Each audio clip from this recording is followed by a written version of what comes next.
Welcome back. How you been? Good, good.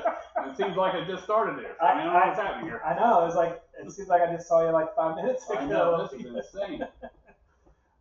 So before we started recording this, you asked if I had come across any new distilleries or product or what have you, and I was sharing a story, and I'll make it somewhat brief. So we have a place up in Michigan that we like to get away to, up in Saugatuck, and whenever I go, pretty much wherever I go anywhere, I'm like look for the honey hole, look for, is there a distillery nearby, is there a local liquor store? I try to poke my head in, see if they have stuff that I don't get, and so we were up in Michigan about a year ago, and found that there was a New Holland distillery tasting room in Saugatuck, Michigan. Okay. And so New Holland, some of you might know, I think they're more known for the beer. I had no idea that they made spirits until this particular experience. And being a bourbon fan, I tasted everything that they had that was close to that. And they have this Origin, it's called Dragon's Milk Origin small batch bourbon whiskey, and I think it says 95 proof, aged 5 years. Yeah. Mm-hmm. And the bottle's cool. Plus, I bought this little cool bottle stopper. And it was good. It was okay. I mean, I would say it's not. I've had better. Mm-hmm.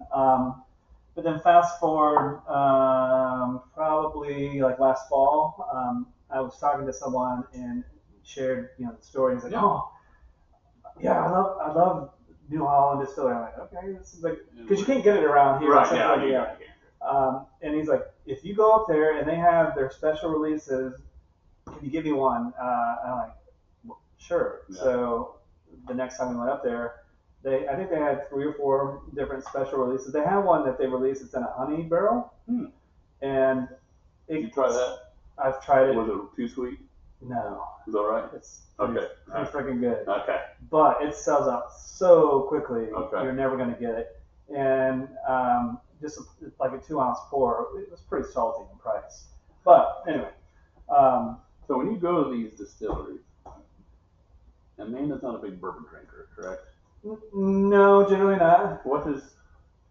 She'll try it. Is she beating her ass to get out of there? No, not really. Okay. No, I mean, she has her things that she likes to do, and I'll tag along and do them, and I have a few things. But when we go up to Michigan, she doesn't go with me to the tasting room. She's like, go ahead. Just, where we're there, just stumble on. Yeah. And that is the nice thing about that town is when we go to the house, we just park our car and we just walk everywhere. That's pretty nice. Anyway, but the town is good. It's got the New Holland tasting room. It has Coppercraft. And I've had quite a bit of their stuff. I think their higher proof, their single barrel stuff is way more flavorful. But generally, I find that to be the case, or that's my preference anyway. So it just kind of depends. But anyway, I thought we would taste. This one was almost a dead bottle, so before I killed it, I thought we'd dive into it. And this is the Dragon's Milk Origin small batch bourbon whiskey, toasted barrel, 2023H barrel proof. So this is, I think it says 126.8. So this is not a joke. You could start forest fires with this stuff. You might be able to. So I thought we'd give that a little bit of. And I got a couple other barrels. Like they have a few different expressions, I guess. Okay. So I got a couple others upstairs from last year when I got those. But I want to get my hands on one of these honey barrel ones one of these days. But that seems to be a hard thing to come by. So anyway. You can kind of pull some baked goods out of this. And it's hot. It don't smell hot. The heat don't come out on the nose. No, I mean for being 126, 27 proof. Yeah. I mean, you'd expect that. That's what I was expecting. The ethanol vapors to burn your nose there. And it's not there. No, it's a pleasant nose. Like if I had this in a candle, it could smell really good. Oh, I think it would too. Yeah. Yeah. It smells like fall. It does. I think the last video you were talking about the campfire. Mm-hmm. I mean, this is one. A little chill in the air. I know because it's. I mean, we're down to the last little bits here, but this is one that it's going to heat you up. So I guess we should just find out. Yeah.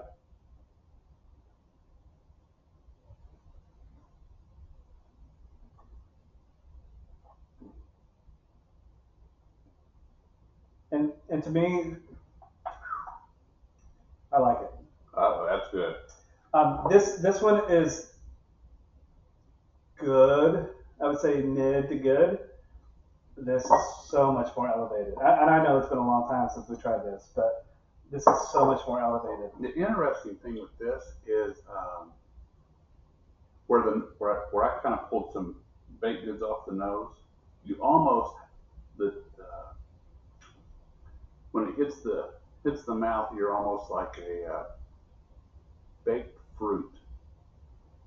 I mean, it's really good, and the heat, it is there. It's there on the front end. I didn't taste it. I didn't have it so much on the back end. Yeah. But it's more of a baked fruit.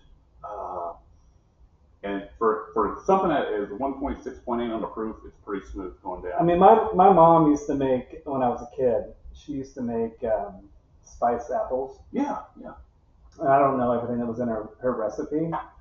And but I know that one of the things that she did put in the recipe, you remember those little tiny Red Hots? Yeah. She would put some of those in with her spiced apples. And it's almost got characteristics of that. And it's not the apple, to me there's an apple note, but it's real subtle. It's subtle. I mean, I can taste the Red Hot in it. The Red Hot, yeah. I think to me, you get the almost like a baked good. Yeah, baked good. Like a pastry or something like that. Like a bread. There's almost like a bread taste. Mm-hmm. It's complicated. It's kind of like what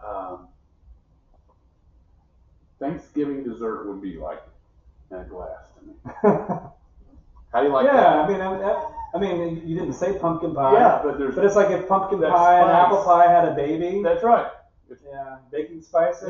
Yeah. Had a baby and moved to New Holland, Michigan. I mean, it is what it is. And I'm not getting it right now, but I remember the last time that I sipped on it, I got a little like almost almond cherry. You know how sometimes an almond and a cherry kind of taste similar? No. I don't pick it up as much this time, but the last time I remember very distinctly, like this tastes a lot like almond and cherry. Yeah. Like almond extract. This is a really good drink. And it's really good. And you never know what you're getting into with something with a proof at almost 1.7. Yeah, it could be too powerful. Sometimes the proof just, it's just... You're just not sure. This one, you're drinking it and you're not realizing it's 126.8. Dangerous. Agreed. This could be dangerous. This is early night dancing around a campfire. Because...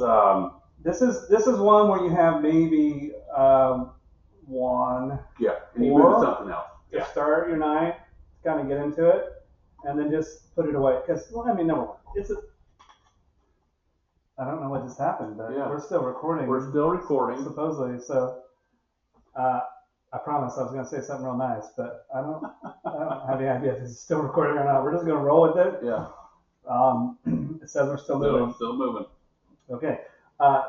This is one that like I said, you start with it. Yeah. If you stick with it all night, you're not going to stick with it very long. No. I mean, but you're right. This is a great opening drink. I recall the last time I had it, maybe this is where I got the cherry notes, as I believe I put a big chunk of ice in it. And I think that kind of opens up a little bit of a different flavor profile. So that's a fun thing to experiment with your whiskey is sometimes maybe add an ice cube or two. You were just saying you got a nice round balls. Yeah. I have a little silicone tray that makes cubes. But sometimes that gives you a little bit of a different taste. It's surprising how it does change the taste profile. It is. I mean, I wouldn't have thought it before. I just tried it a few times, but it does. But yeah, you're right. You wouldn't want to drink this all night long because to me, something that high proof that drinks that smooth, could get in trouble pretty quick. I'll tell you, if you do start drinking this, make sure you're at home. Drink it at home. Drink it at home. Don't be out and about. Yeah. But anyway. Agreed. All right. So the next one. So we were up in Michigan just recently, and I was hoping they had a new release, but they did not. But they did say, oh, we just came out with this new rye, and this is called Walleye Run, pot distilled malted rye whiskey. I can't say I've had such a thing. Aged 7 years, sweet mashed, aged in American oak, and it says it's a 92 proof. Don't know that much about it. I had just enough of a sip to say, fine, I'll buy it. Which, usually doesn't take that much to twist my arm. Right. But I thought, also from New Holland, so I thought we would give this one a go too.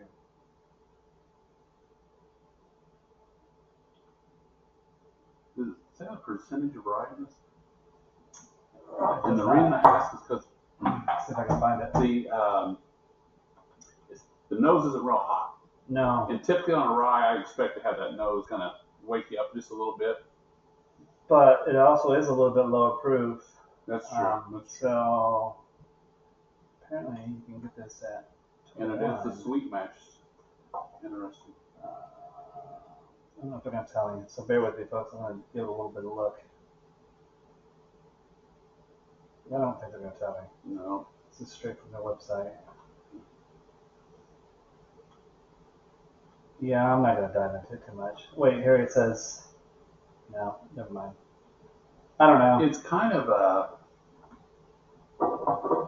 the nose is kind of nutty. Yeah.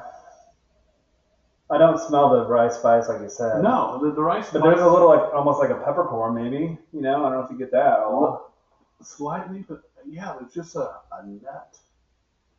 It's like a roasted. Yeah, a roasted nut to it. I don't know if it's almonds or. I'd say more like a pecan on this for me. Not a peanut. But maybe a cashew. What did you say? It's not high. 92 proof. Okay. Okay. I mean, it's a pleasant nose, but it does err on the nuttiness. And if you have been drinking a variety of whiskeys, I mean, one of the classic tasting notes of like a Jim Beam is a nut. But I would say Jim Beam is more of a peanut. Correct, and it has more of a sweetness to it. This doesn't have that peanut nuttiness. No, I don't pull peanut. I would say maybe an almond, maybe a pecan, maybe a cashew, something like that. Yeah. Because maybe more of a cashew because there's a little bit of a sweetness I almost get on that.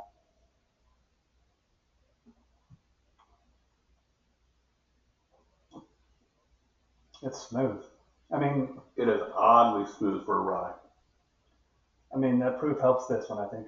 I do too. Sometimes ryes are a little burning, and I like a rye. I think generally I prefer a rye. Yes. So, and I know there's a lot of people out there that are like, I'm just not a rye person, and I understand that because they do come with a lot of heat. This one does not to me. I gotta believe malted is making it a little bit sweeter. Yeah. So if you're not a rye person, this is probably a good one to dive into to explore a little bit. And I think you touched on a little bit. If you are a Buffalo Trace person, you may enjoy this rye.